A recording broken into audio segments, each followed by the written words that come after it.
লেখিকা রিমা বিশ্বাসের বর্ণ পরিচয়। কাকনের খারাপ লাগলো। চুপ করে থাকা মানে তুমি ভদ্র, যে যাই বলুক তা সহ্য করে নেওয়ার অর্থ তুমি ভালো। এই কনসেপ্ট ধূলিসাৎ করে কাকনের মুখ ছোটে, কিন্তু কাকন জানতো না লোকে এটাকেই ওর দুর্বলতা ভাবে। ও নাকি অহেতুক ডিফেন্সিভ হয়ে যায় কারণ ওর একটা দুর্বলতা আছে। সত্যি দুর্বলতা? শাড়ির আঁচল মাঠের ঘাসময় ছড়িয়ে কাকন আকাশের দিকে চেয়ে থাকে নিশ্চুপ। ছোট কাকার মেয়ের বিয়ের জন্য এই রিসোর্ট বুক করেছে। গঙ্গার ধারের জমিদার আমলের বাড়ি। বাগানটা ভারী সুন্দর, রং বেরঙের ফুল, বট অশ্বত্থের ভিতর থেকে পাখির কিচমিচ পরিবেশটাকে প্রকৃতির অস্তিত্বের সঙ্গে দৃঢ়তায় জোড়ে। এই খোলা আকাশের নিচে বসে বড় ভারাক্রান্ত লাগছিল। বরাবর নিজেকে লড়াকু প্রতিবাদী, কখনো ভেঙে না পড়া একটা মানুষকে যদি হঠাৎ শুনতে হয় তার দুর্বলতার কথা। কাকন জানতো দুর্বলতার মধ্যে পড়ে ভয়, আত্মবিশ্বাসের অভাব, ঈর্ষা, লোভ ইত্যাদি, কিন্তু নিজের জন্য লড়াই করাটাও দুর্বলতার মধ্যে পড়ে। এই ভাবনার টানাপোড়েনে ডাক পড়ল কাকনের। বড় বেশি ডাক দিল, কাকন এদিকে যে গায়ে হলুদ আরম্ভ হয়ে গেল, একা একা রোদে পুড়ে আর পোড়া কাঠ হতে হবে না। কাকন ফিরে তাকালো। বড় পিসিও সবার মতো হলুদ রঙের শাড়ি পরেছে, হাতে থালা নিয়ে যাচ্ছে। আজ অন্তরার গায়ে হলুদ, সবাই হলুদ শাড়ি আর মাথায় হলুদ গোলাপ ফুল গুজেছে। বাড়িতে ওকে মা বলেছিল তোর শাড়িটা দোকানে গিয়ে শেড দেখে কিনবি, তাই কিনেছে কাকন। দোকানদার বলল, আপনাদের জন্যই তো হলুদ রং, নইলে হলুদ খুলতো কি? লোকটা ব্যবসা জানে এটাই মনে হয়েছিল তখন। বাড়ি ফিরে মাকে শাড়িটা দেখাতে মা বলল, তোর বিয়েতে হলুদ বেনারসি পরে বসলে কেমন হয়? বিয়ে বলে চমকে উঠেছে কাকন। বলেছে, বিয়ে কেন করতে যাব? আজকের দিনে কেউ বিয়ে করে? বাড়িতে লোকজন ছিল। অন্তরা কাকার মেয়ে, বাড়ির বিয়ে, তাই লোকজনের আনাগোনা চলছিল সে সময়। সে কথা শুনে বড় পিসি বলল, অন্তরা আজকের দিনের মেয়ে নয়, এআই অ্যান্ড মেশিন লার্নিং এর উপর এমটেক করলো, সে কি বিয়ে করছে না? কাকন বলল, বিয়ে আজকের দিনে ম্যান্ডেটরি ব্যাপার নয়, যা তোমাদের আমলে ছিল। এখন অনেক অপশন আছে। কাকিমা বলল, কি অপশন রে মানা? Live in? কাকন চোখে চোখ রেখে বলল, একা থাকতে গেলে যা সাহস দরকার আমার তা আছে, আমার কোনো অবলম্বনের প্রয়োজন নেই। কাকিমা মুচকি হাসলেন, বড় পিসিও। কাকন শুধু দেখলো মায়ের চোখ ছলছলে। দীর্ঘশ্বাস ফেলে বেরিয়ে এসেছে ওখান থেকে। এ তো ওর কাছে নতুন কিছু নয়, এ লড়াই চলছে সে কোন ছোট বয়স থেকে, যা বলতে গেলে যুগ যুগ ধরে। ছোট বয়সে যদিও বুঝতে পারতো না ব্যাপারগুলো, স্কুলে ফার্স্ট বেঞ্চে বসার অভ্যেস ছিল, বসতো, কিন্তু স্কুল ইন্সপেকশনে যেদিন ইন্সপেক্টর আসতো সেদিন ক্লাস টিচার বলতেন, কাকন তুই পেছন দিকে গিয়ে বস। কাকন হাঁপ ছেড়ে বাঁচত। মনে মনে কৃতজ্ঞতা জানাতো ম্যাডামকে। কতটা ভালোবাসলে ম্যাডাম ছোট্ট কাকনকে দানব ইন্সপেক্টরের হাত থেকে বাঁচায়। কাকন অঙ্কে বেশ কাঁচা ছিল সে সময়, পোয়েমও তার মুখস্থ থাকে না। ইন্সপেক্টর এসেই যা করে তা হলো বোর্ডে ম্যাথস সলভ, না পারলে এতগুলো ছেলেমেয়ের সামনে কিনা বেইজ্জতি। কিন্তু যখন দেখলো ফার্স্ট বেঞ্চে বসা সৌমিলি, অনুমিতা, তীর্থরাজ কেউ পারল না, তখন মনে প্রশ্ন জেগেছিল। কাকন জানে কাকন ওদের চাইতে পড়াশোনায় ভালো, অঙ্কে সে কাঁচা, কিন্তু একেবারে পারে না তা নয়। আর স্কুল ইন্সপেক্টর যে যে প্রশ্ন করছিলেন তা কাকন ভালো করে জবাব দিতেই পারত। ক্লাস টিচার হিসেবে ম্যাডামের অবশ্যই তা জানার কথা। সৌমিলি ক্লাসে ফেল করে আর অনুসুয়া ক্লাসে কোনো দিনও পড়া করে না। তবে ওদের কেন লাস্ট বেঞ্চ থেকে ডেকে ফার্স্ট বেঞ্চে নিয়ে গিয়ে বসানো হলো? বড় বিচলিত করেছিল কৌতূহলটা। পরে নিজেই ওই ক্লাস টিচারকে অন্য টিচারদের বলতে শুনলো, আমি তো কালো কেলোগুলোকে লাস্টে পাঠিয়ে দিই, সামনের দিকে সুন্দর সুন্দর বাচ্চাগুলোকে বসাই। যাই বলো, এতেই ক্লাসের স্ট্যান্ডার্ড বেড়ে যায়। ক্লাস 2 এর কাকন কথাটা সত্যি ভেবেছিল। 6 বছরের বাচ্চার কাছে স্কুলের মিস যা বলে তাই তো ঠিক হয়। মিস যখন কঠিন ম্যাথ সলভ করে দেয় তখন মিসের বুদ্ধি ওর চাইতে অনেক বেশি, তাই মিস ঠিক কথাই বলেছেন নিশ্চয়ই। তাই কাকন ভয় পেয়ে গেল। বাড়িতে এসে সোফায় গুজুমুজু হয়ে যখন বসে তখন জানলা দিয়ে ডাক দিল অশ্মি, পাড়ার মেয়ে, ওরই বয়সী। বলল, খেলতে চল। সব ভুলে পায়ে ছোট ছোট চটি গলিয়ে ছুটল কাকন। আর ও যখন ছুটছে হু হু বাতাস চিরে ছুটছে, ফড়িং প্রজাপতির মতো আনন্দে ছুটছে, তখনই আচমকাই শ্লথ হলো পায়ের গতি। মাঠে ছোটাছুটি করছে রিক। রানীগঞ্জের গেঞ্জি প্যান্ট পরা, হাঁটু ঝুল প্যান্ট থেকে ওর সাদা ফকফকে পা দেখা যায়। রিক খুব ফর্সা, পাড়ায় ওকে সাহেব ডাকে। এতদিন যা মাথায় ঢোকেনি আজ তাই স্কুল ফেরত ঢুকলো। ছোঁয়াছুঁই খেলতে গিয়ে রিককে ধরে ফেলায় রিক চিৎকার করে যেবার বলেছিল, আমায় ছুবি না তুই, ব্যাড গার্ল। সেবার ছোট ছোট হাতে মুখ ঢেকে হাসিতে গড়িয়ে পড়েছিল কাকন। ভেবেছিল যেই আউট হয়েছে অমনি রাগ দেখানো হচ্ছে। ওকে রাগাবার জন্য আবার ছুঁয়েছিল, তখন রিক ধাক্কা দিয়ে ফেলে দিয়েছিল কাকনকে। পাড়ার বড় ছেলেমেয়েরা বকেছিল রিককে, বলেছিল খেলতে এসে কেউ মারপিট করে, বন্ধু হও না সবাই। রিক ছুটতে পালিয়েছিল। আঙুল নাড়িয়ে কাকন ইশারায় বুঝিয়েছিল বেশ হয়েছে, বকা খেয়েছে। কিন্তু মাঠে ছুটতে থাকা রিককে দেখে কাকনের পা অদ্ভুতভাবে থেমে যাওয়ার কারণ ও যেন হঠাৎই আবিষ্কার করলো। স্কুল মানসিক বিকাশ ঘটায় কাকনের সমাজের প্রতি দৃষ্টিভঙ্গি বদলালো। কাকন বুঝতে পারলো ওর গায়ের রং কালো, তাই ও বর্জিত। কানে খালি কালো কেলো কথাটা ঘুরছে। বুঝতে পারছে রিকের ওকে ধাক্কা দিয়ে ফেলে দেওয়ার কারণ, ওকে ছুঁতে নিষেধ করার কারণ। এর পরের ঘটনা অবশ্য পট পরিবর্তন ঘটালো কিছুটা। সিঁড়ি দিয়ে এক ধাপ দু ধাপ এগোচ্ছে, ছাতে রাখা আমের আচার খাবে, তখন বাড়িতে ঢুকলো বড় পিসি। বলল, এই মেয়ে, এই রোদ্দুরের ছাদে গিয়ে আর কেলটি হতে হবে না, ঘরে থাক, বাপ মা নইলে আর বিয়ে দিতে পারবে না। বাইরে রোদ থেকে ঘামে ভিজে স্থূলকায় পিসিকে তখন স্বর্গের অপ্সরা যদিও লাগছিল না। মাথা নিচু করে কাকন কটাক্ষ মেনে নিয়ে সিঁড়ি দিয়ে নামছে, তখন এক বাচ্চার চিৎকারে চোখ মেন দরজায় পড়ল। দুপুরের সময় বাড়িতে মা ঠাকুমা দাদু সবাই ছিল। সেদিন বাড়িতে বাবাও ছিল। সবাই বাইরের বারান্দায় বেরিয়ে এসেছে। দরজা দিয়ে ঢুকলো রিকের বাবা, সঙ্গে রিক। রিক কাঁদছে, রিকের বাবা ক্ষেপে আছে। কাকন ভয়ে দরজার কোণে ঢুকে পড়েছে। কি করেছে কিছুতেই মনে করতে পারছে না, শুধু মনে আছে ওকে আঙুল নাড়িয়েছিল, তাই কি ওর বাবার কাছে নালিশ করলো? কাকনের ছোট্ট বুকের ভেতর পাম্প যন্ত্র তার দ্রুততার সীমা ছাড়িয়েছে। রিকের বাবা বিশাল লম্বা, চওড়া কাঁধওয়ালা এক বিশালাকার পুরুষ, তেমন তার গমগমে গলা। গায়ের রং তারও রিকেরই মতো ফর্সা। বললেন, আজ আচ্ছা করে পিটিয়েছি ওকে। কি বলে জানেন? বলে কাকন কালো, তাই ও ছুলে নাকি উনি কালো হয়ে যাবেন। আমায় বলে ওর কাকনকে পছন্দ নয়, কারণ ও কালো তাই। আমি ভাবতে পারছি না এটুকু বাচ্চার ভিতর এমন ভয়ঙ্কর বিচার এলো কি করে। কাকনের বাবা হাসতে হাসতে বললেন, বাচ্চারা কি অত বোঝে ভাই? কত বয়স ওর, তা বলে মারতে আছে? ভদ্রলোক কিছু শুনতে নারাজ। উনি কাকনকে কাছে ডাকলেন, তারপর রিককে বললেন, এখনই কাকনের সঙ্গে হাত মেলাবি, এখনই। রিক ভয়ে কেঁপে হাত এগিয়ে দিল। উনি বললেন, কখনো কারো চেহারা দেখে আর এরকম কথা বলবে? রিক দুপাশে মাথা নেড়ে বলল, না। কাকনের বাবা তৎক্ষণাৎ রিককে কোলে নিয়ে বললেন, আহা ছোট্ট প্রাণ, কতটা ভয় পেয়ে গেছে। রিকের বাবা বললেন, তুমি জানো না কুশলদা, এই একটা রোগ, এগুলো মানসিক বিকৃতি, এগুলো গোড়ার থেকে না সারালে পরে মুশকিল হয়ে যাবে। ওকে এখন থেকে না শুধরালে হয়। রিকোর বাবার হাত ধরে চলে গেল, আর সঙ্গে করে নিয়ে গেল কাকনের ভয়, নিজেকে স্বীকৃতি না দেওয়ার দুর্বলতা। কাকনকে যুদ্ধ যে এরপর আর করতে হয়নি তা নয়, কিন্তু নিজের শক্তি জেনে যুদ্ধে নামলে মোকাবিলা করতেও সুবিধা হয়। রিকের বাবার সেদিনের পদক্ষেপে রিকের কতটা পরিবর্তন হয়েছিল তা কাকন জানে না, কিন্তু ওর পরিবর্তন এসেছিল। ও বুঝেছিল সমস্যাটা ওর নয়, সমস্যাটা সামনের জনের, যে নাকি ভিতর থেকে অসুস্থ। অথচ আবার করে দুর্বলতার কথাটা শুনতে হলো একটু আগেই। কাকিমার পিসি বলা বলি করছিল সবসময় তেতে আছে। কাকিমা থেমে থেমে সুর করে বলল, হবে না, বোনের বিয়ে হচ্ছে, ওর তো আর হবে না। হ্যাঁ, এইটাই আসল কথা, বিয়ে হবে না, তা জানে কি না, তাই জ্বলন। এখন নিজে মুখে তো আর স্বীকার করবে না কালো বলে বিয়ে হবে না, তাই মেজাজ করে বলা হচ্ছে আমি বিয়ে করব না। সেখানে যোগ দিল আরো লতার পাতার আত্মীয়। রসিয়ে জিজ্ঞেস করলো, কি গো? ঘটনা শুনে এক দূর সম্পর্কের পিসি বলল, ওই দুর্বলতা থেকে এমন ঝগড়ুটে হয়ে গেছে, কিছু বললেই কেমন খেকিয়ে ওঠে।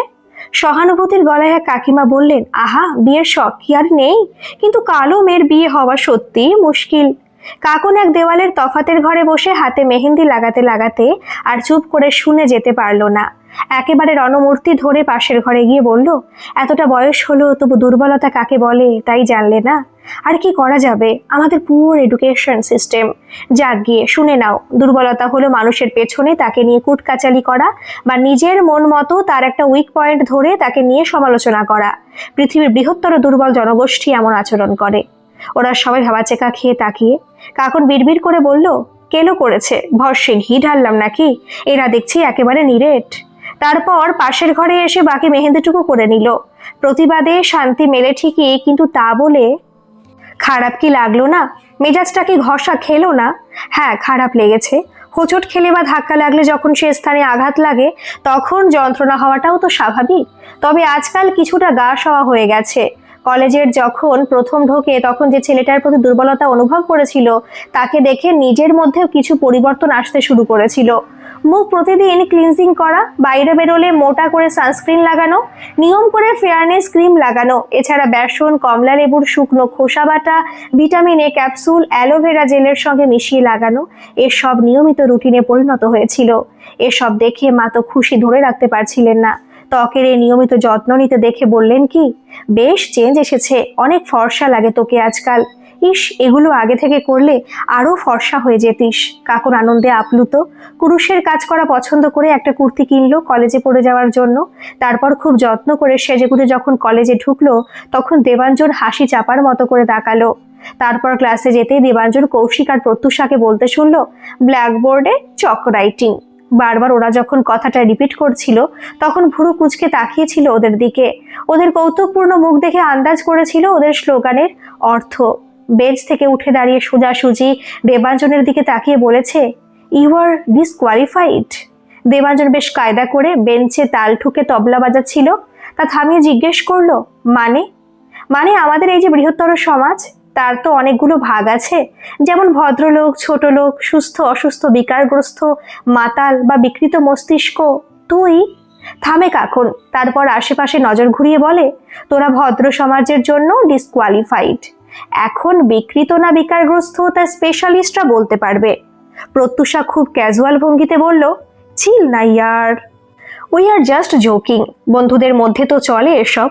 প্রত্যুষার গায়ের রং খুব ফর্সা, চোখ মুখ স্পষ্ট, ফিগার তীক্ষ্ণ, স্থূল চোখে যা সুন্দর বোঝায়ও তাই। কাকুন কৌতুকের ছলে বলল, তোকে যদি অ্যানিমিক বা আন্ডার নিউট্রিশন বলি তা চলবে বলছিস? ও মারাত্মক উত্তেজিত হয়ে বলল, অ্যানিমিক বলবি বা কেন? আমার বিউটিতে সঙ্গে সঙ্গে জেলাস হয়ে গেল। তোর ওই দুর্বলতাগুলোই তোকে অ্যাগ্রেসিভ করে দেয়। কাকুর হাসে বলে, আর কতবার যে কত লোককে রিপিট করব? দুর্বলতা বাহ্যিক নয়, অভ্যন্তরীণ। যারা লোককে ছোট করে নিজে উপরে উঠতে চায় প্রকৃত অর্থে সেই দুর্বল। আর ওদের সঙ্গে কথাবার্তা হতো না। দেবাঞ্জন যদিও এরপর বহুবার কথা বলার চেষ্টা করেছে, কিন্তু কেন যেন ওর প্রতি আর আকর্ষণ বোধ করতো না। অনুভূতি বুঝিবা গাছের মতো, একবার শুকিয়ে গেলে আর জল ঢাললেও প্রাণ পায় না। অনুভূতিগুলো ইদানিং সত্যি মরতে বসেছে কাকনের। কাউকেই ভালো লাগে না। উচিত কথা বললে লোকে মনে করিয়ে দিতে চায় ওর একটা বিরাট দুর্বল দিক আছে। তাই এই 28 বছরের জীবনে কাকুন বড় ক্লান্ত। যদিও এই মুহূর্তে ছবি তুলতে ক্লান্ত বোধ করছিল না। অন্তরাকে লাল বেনারসিতে ফটোশুট করার মতো আইডিয়াল ব্রাইট লাগছিল। নিজের মোবাইলে ওর ভিডিওগুলো করছে। কে যেন পাশ থেকে বলল, এবার তোর পালা। ফিরে দেখে কাকুনের ছোট মাসি। হেসে বলল, কিসের? কারাবাসের? তা কেন? মন মতো একজন জীবনসঙ্গী কে না চায়, তোর ইচ্ছে করে না? কাকুন কিছু একটা বলতে যাচ্ছিল, সে সময় ছোট মেশো এলো ওদের কাছে। বলল, কাকুন এখন যেন কি করছিস? ভুরু কুঁচকে তাকায় কাকুন। কেন বারবার ওকে উগ্র হতে হয়? বলল, ইচ্ছে করে জিজ্ঞেস করছো? মেশো হকচকিয়ে গেল। বলল, কি করছিলি যেন মনে থাকে না তাই। মনে থাকার মতো কে বা কি করছে আমাদের ফ্যামিলিতে?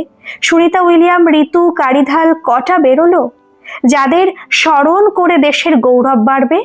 তোমাদের হিসেবে একটা মানুষের ভ্যালু শুধু অ্যানুয়াল ইনকাম, তাই না? এবার বলবে যেহেতু কাকুন বেকার আর কম্পিটিটিভ এক্সাম দিয়ে ফেড আপ, কারণ এর বেশি ওর যোগ্যতা নেই, তাই ওর জব নিয়ে প্রশ্ন করলেও অ্যাগ্রেসিভ হয়ে পড়ে, তাই না? কারণ এটাও আমার একটা দুর্বলতা। মেশো বলল, অনেক কথা বললি, পার্টি জয়েন কর, তোর ফিউচার ব্রাইট। হেসে মেশোর বাহুতে চাটি মারল ছোট মাসি। বলল, কেন আবোল তাবোল বকো বলো তো? এরপর ওরা যখন অন্তরার মণ্ডপের সামনে দাঁড়িয়ে অন্তরার আর ওর বরের মালা বদল দেখছে তখন কেন যেন কাকনের দু চোখ ঝাপসা হয়ে আসছিল। কাকুন সব দিক দিয়ে বঞ্চিত, একটা চাকরি পর্যন্ত নেই হাতে। দুদিন আগে যে কোম্পানিতে ছিল সেখানে রিজাইন দিয়েছে ম্যানেজারের আলতু ফালতু কথা সহ্য করতে না পেরে। এখন দেখছে সহ্যই যেন ওর ছায়ায় পরিণত হয়েছে, যাকে চাইলেও ছাড়া যায় না। একটা দীর্ঘশ্বাস ছেড়ে সব ঝেড়ে ফেলে এগিয়েছে খাওয়ার দিকে।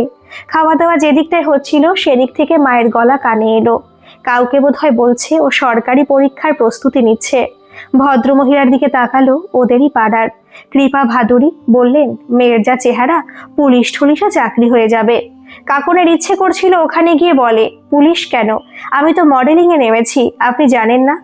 কিন্তু এতে বোধহয় সত্যি সত্যি নিজেকে দুর্বল প্রমাণ করে ফেলবে কাকুন। তাই সব ছেড়ে ভাবলো কটা ফুচকা খেয়েই নয় এই নেতিবাচক দিকগুলোর স্রোতটা ঘোরানো যাক। এই ভেবে সবে একটা ফুচকা মুখে পুড়েছে, তখন কাঁধে কে যেন টোকা দিল। ঘুরে দেখে একেবারে বর সাজের কায়দায় ধুতি আর বেশ রংচঙে পাঞ্জাবিতে দাঁড়িয়ে রিক। বেজায় হাসি পেল ওর সাজ দেখে। বলল, তোরও বুঝি বিয়ে? রিক বলল, বউ পাচ্ছি না, হেভি টেনশন আজকের দিনে, নইলে সেরে ফেলতাম। কেন বউ পাচ্ছিস না কেন? আরে আজকের দিনে বিয়ে মানেই কেস। ফুচকার পাতার জন্য হাত বাড়িয়ে দেয় রিক। কাকুন বলে, কেস করবি তো কেস খাবি। তোরা মেয়েদের বাড়ির চাকর ভাবতে শুরু করলে আর কি হবে? এখন তো আর আগের জামানা নেই। তুই যে বড় ফটর ফটর করছিস, অন্তরা বিয়ে করে নিল, তুই করছিস না কেন? মুখ বেঁকিয়ে কাকুন বলল, কালো মেয়েদের বিয়ে হয় না, জানিস না?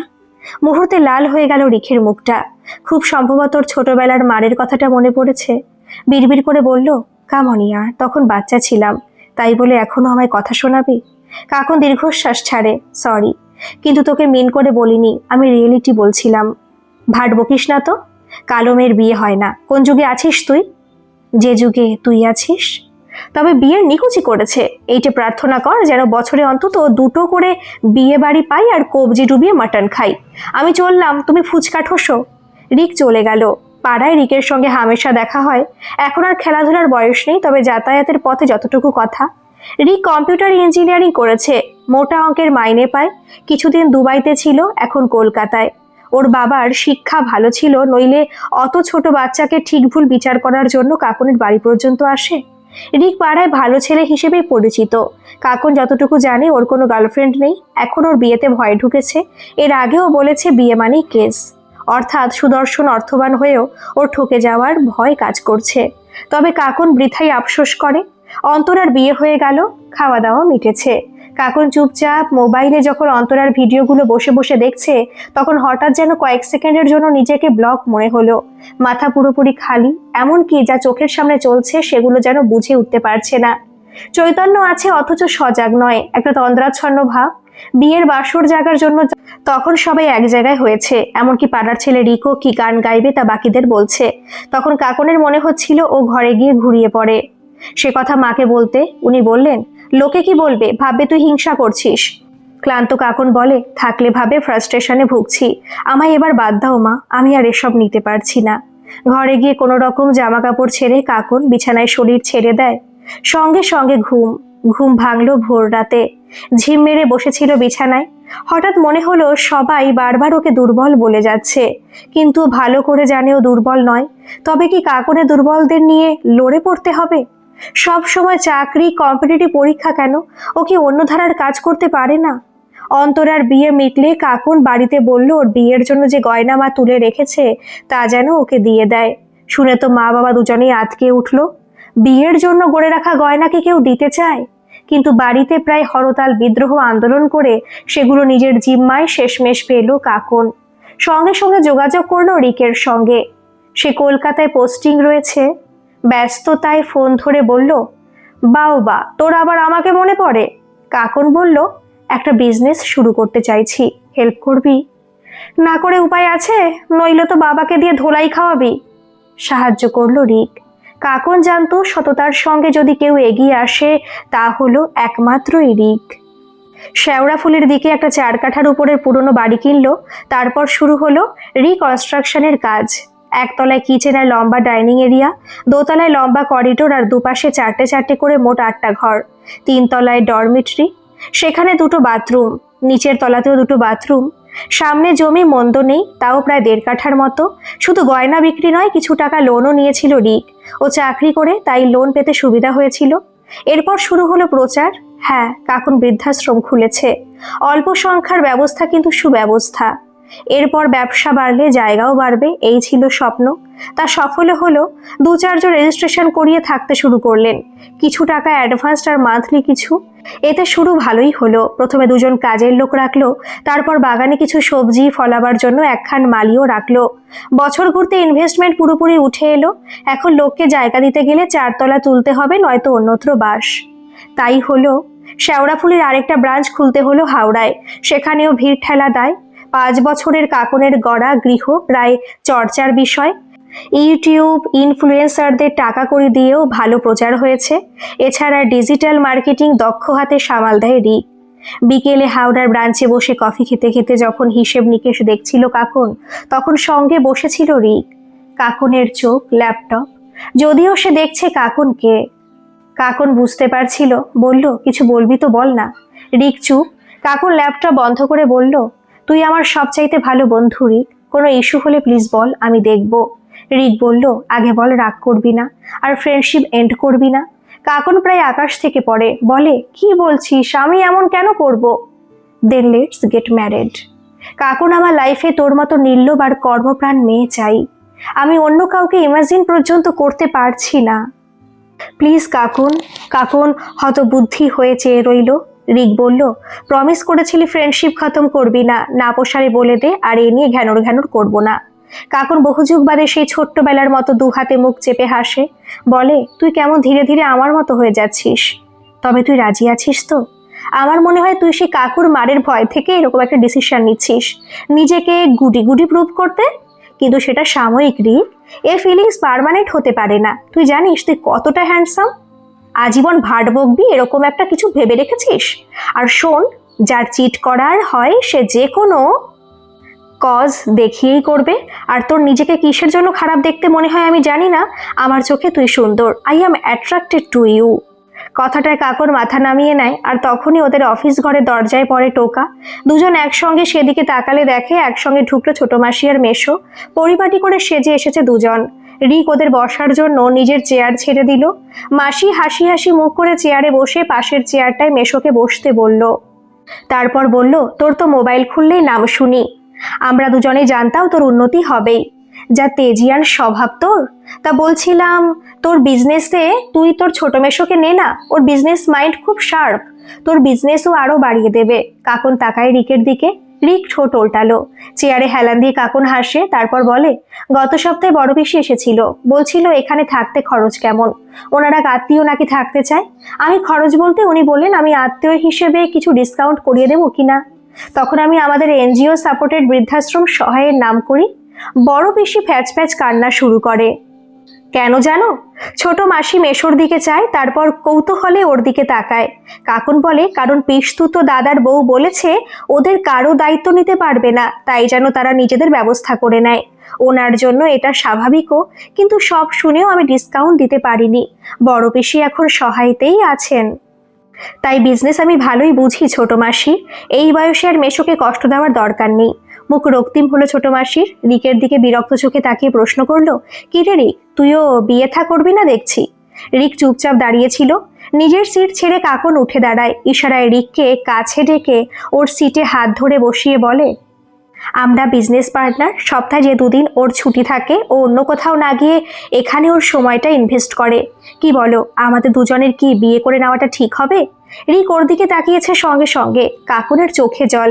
মাসি মেশো কিছুক্ষণ চুপ করে বসে থেকে ধীরে চেয়ার ছেড়ে উঠে পড়লেন, তারপর যেন পালিয়ে বাঁচলেন ওর অফিস ঘর থেকে। রিক তখনও ওর দিকে তাকিয়ে। কাকুন চোখের জল মুছছে 2 হাতে। রিক 2 হাতে মুখ তুলে নিয়েছে কাকুনের। কাকুনের 2 চোখ বন্ধ, শুধু অনুভব করছিল গরম নিঃশ্বাস আর ঠোঁটে নরম স্পর্শ। গল্পটি কেমন লাগলো অবশ্যই কমেন্ট করে জানাবেন, আর ভালো লাগলে একটা সাবস্ক্রাইব করে আমার পাশে থাকবেন। ধন্যবাদ।